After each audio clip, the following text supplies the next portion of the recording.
seen cabinet Touba Tawfekh Santé moo leen indil produit bu soxal góor ci néegu sëy waaw moom Touba Tawfekh Santé moo leen indil garab bu baax ci góor di ko jàppale si néegu sëyam di ko dolli kattan comme ni mu waree ani ñu doon waxtaan ak seeni jabar ba fajar ndax ñàkk mën dara mbokk yi loolu jeex na fi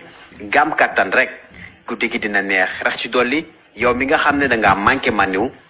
jëlal garab bi nga xam te ne mooy gam kattan ndax day defar sa maniw ba mu baax a baax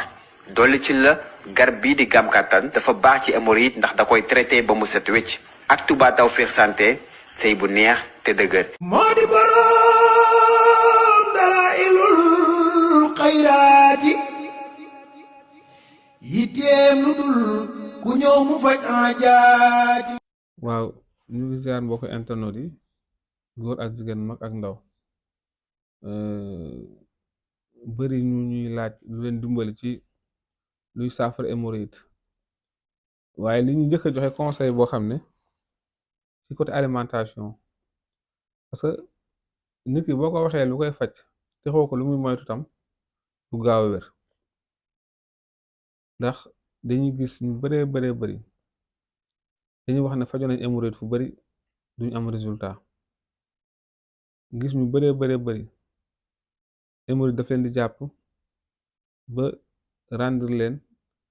impuissance wala infertile am ñu bëri daf leen di jàpp ba delloo seen awra ba mu tuuti te hémorroïde benn nit ki bu ko amee nay fexe di naan ndox mu bëri bu mën a def sport aussi dina koy dimbali na fexe aussi ba di moytu seere ndax bu ko amee sax day dëkk di seere mais am na ci alimentation loo xam ne mën na waral seere bi ci moom deñ fexe bu bëril di lekk ñam yu am fibre comme tey lu mel ni clémentine wala orange Maroc bi yooyu bëri na fibre wala fexe ba di utiliser lem lu bëri wala tàndarma yooyu di njëkk ci biiram daal bu ko defee su xëyee itam ak lu mën a am na naan ndox benn diir avant muy ndékki bu ko defee loolu yëpp dana waral ci moom du ko hémorroïde du ko sonal bu ko defee ki am hémorroïde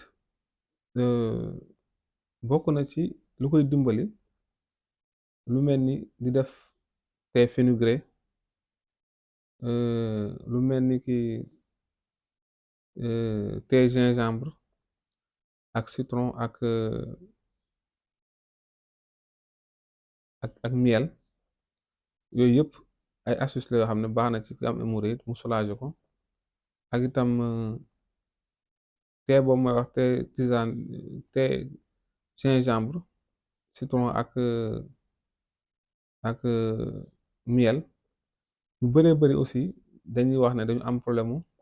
sperme boo xam ne du am qualité thé boobu bu ñu koy faral def dina leen may qualité bëril tam di naan meew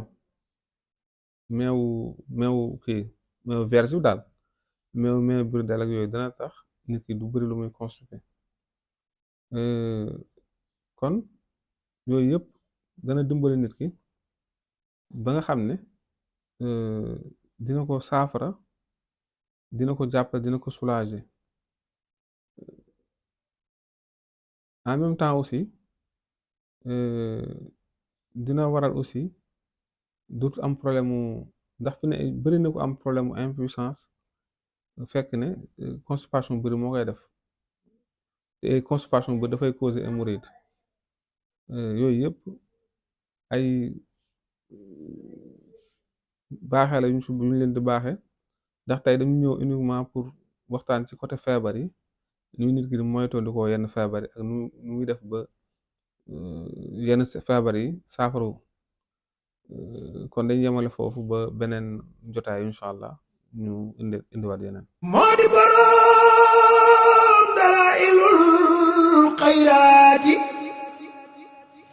yitteem lu dul ku ñëw mu faj aajaati